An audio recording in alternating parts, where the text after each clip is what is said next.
Hi, I'm Temeko Richardson for The Sports Life. Today I'm joined by my friend, former All-Pro NFL offensive lineman Trey Johnson.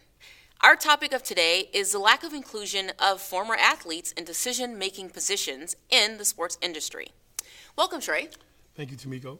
Well, you know, in corporations, what ends up happening is that there's the CEO, and they're usually not a person of diverse ethnic backgrounds. Luckily, we have persons like Kenneth Chenault, American Express, but we don't have that in sports industries. I mean, clearly, Magic Johnson is not the norm. So what needs to happen to include these people inside of these decision-making positions once they leave the sport?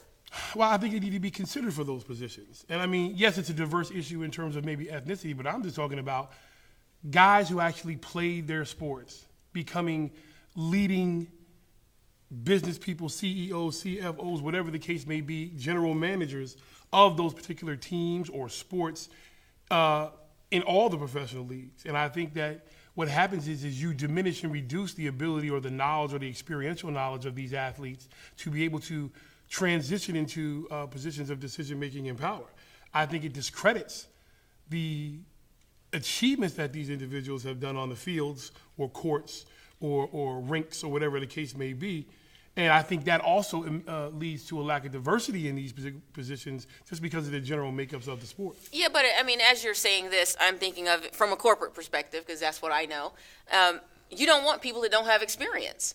I mean, you think about that. If you want someone to run your company, to balance it out, to make sure that you're getting the revenue, that person has to have a certain amount of financial literacy. They need to have the ability to present. They need to be able to talk the talk. And normally, the people that can talk the talk are the people that have experience. They're not necessarily the people that used to be the mail clerks, that used to be the programmers, and they were in it hardcore for that company. So why should it be different for athletes? Because athletes, as far as the athletic side of it, when I'm talking about coaching, general managing, evaluating talent, knowing the ins and outs of not only the X and O's, but the lifestyle of these athletes, it's an experiential thing.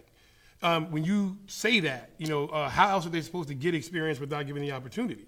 I don't know anybody who was born into having, a 10-year resume filled out for them upon birth to join any one of these illustrious companies you speak of. Right, but I mean, does the league give any type of training for these particular athletes? I mean, seriously. So if you're a CIO, you usually roll up the ranks of you're somewhere in the director's position, you're a senior manager, then you roll to a VP, a senior VP, executive VP. There's levels to that.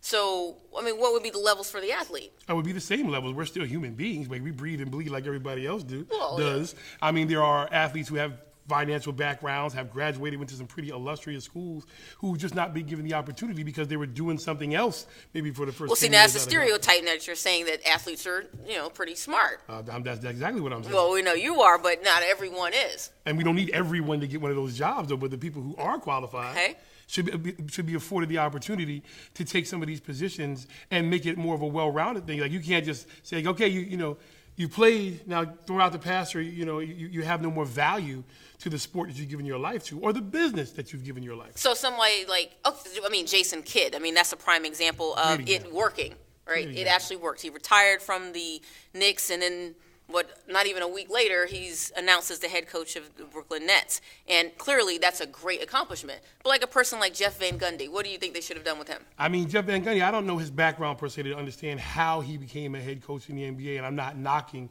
Jeff Van Gundy for his accomplishments.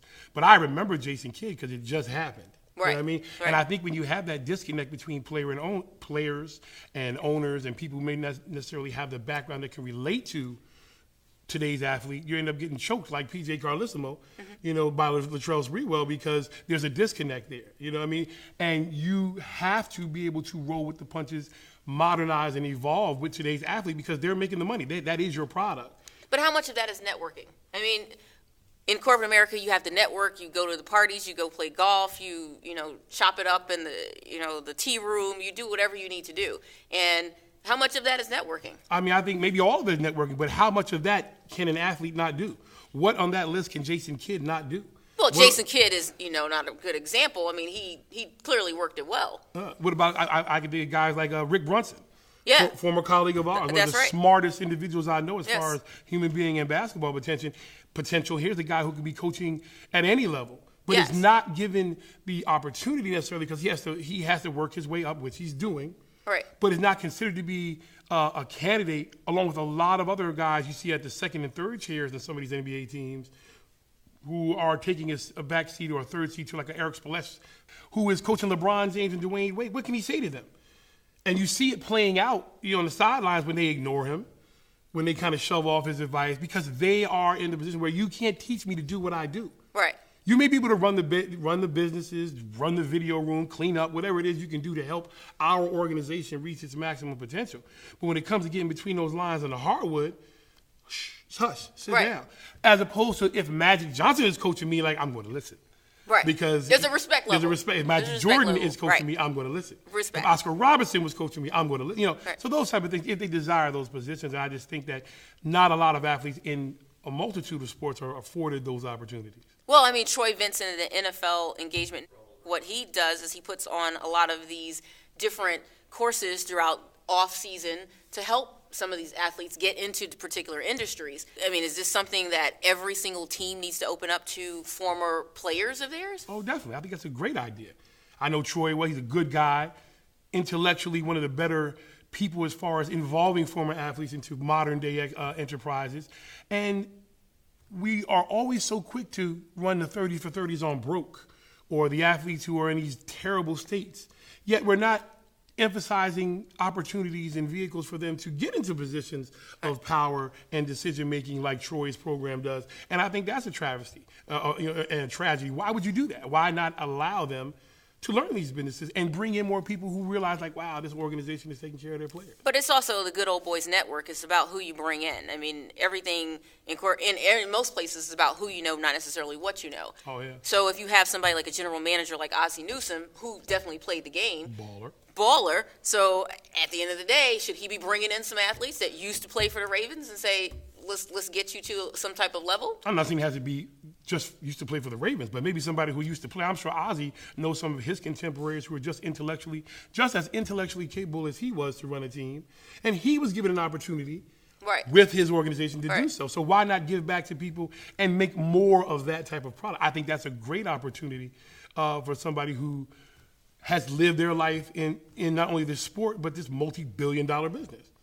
So do you think people are afraid? Do you think athletes are afraid that they will mess up if they get in the front office or they get to those? I don't think athletes are afraid. I think maybe the powers that be might be. They're not respecting the intelligence levels, the education, the intangible abilities of these athletes to perform in these functions. And I think what's a travesty is having something like a Mike and what is his son, Shanahan, who has a job, Lane Kiffin, who got a job because his father was Monty Kiffin. And they go in and mess things up because they don't have the background, the resume to be able to do what they do. They reduce this art form of athletics, the playing side, to an educational process that everybody can learn. Everybody can be a doctor. I guess anybody can be president if you work hard enough. But you can't go out there and play ball. It's a talent. It's a gift. But you do see the trends of parents or fathers bringing in their sons to help them coach. I mean, it happened, with... Well, that's not a new thing at all. I think that's been happening since the beginning of time. It doesn't make it right. Yeah. I think there's just perpetuating a negative stigma through a longer period of time that needs to be disposed of. Get away with that. There's no way to evaluate coaches until after they've had like a season or two under their belt and you see them mess up or succeed. So when you're just bringing in your son, I'm going to show them the family business. That's not what sports is supposed to be about. It's supposed to be a meritocracy where you earn your way into these positions based on your ability. And it's not done that way. If I'm hiring my son, my nephew, my daughter. That's not the meritocracy side of it. That's definitely, that's normal. It is normal. Right. It is normal, but I think you're in so much more of a high-profile industry to be doing that in. I think it's a blatant smack in the face when you have guys like, I can think of Russ Grimm, who was my personal coach, one of the most knowledgeable football people I've ever met in my entire life, who has been snubbed for several head coaching jobs for political movements. And even in those cases, I think it's been the Rooney Rule and things like that. But I'm not saying you dispense a Tony Dungy or a Lovie Smith or a Mike Tomlin, I think because they've all done great jobs in their own right. But there are some other coaches out here who have been recycled for jobs that somebody like a Russ Grimm should have been filling that position. My corporate background says you want people with the experience, and clearly from an athlete perspective. My background says if you can't do it, cut them. So we will agree to disagree on this topic, and we want to hear from you in terms of what your comments are on this as well. So I'm Temeko Richardson for The Sports Life, and thanks for joining.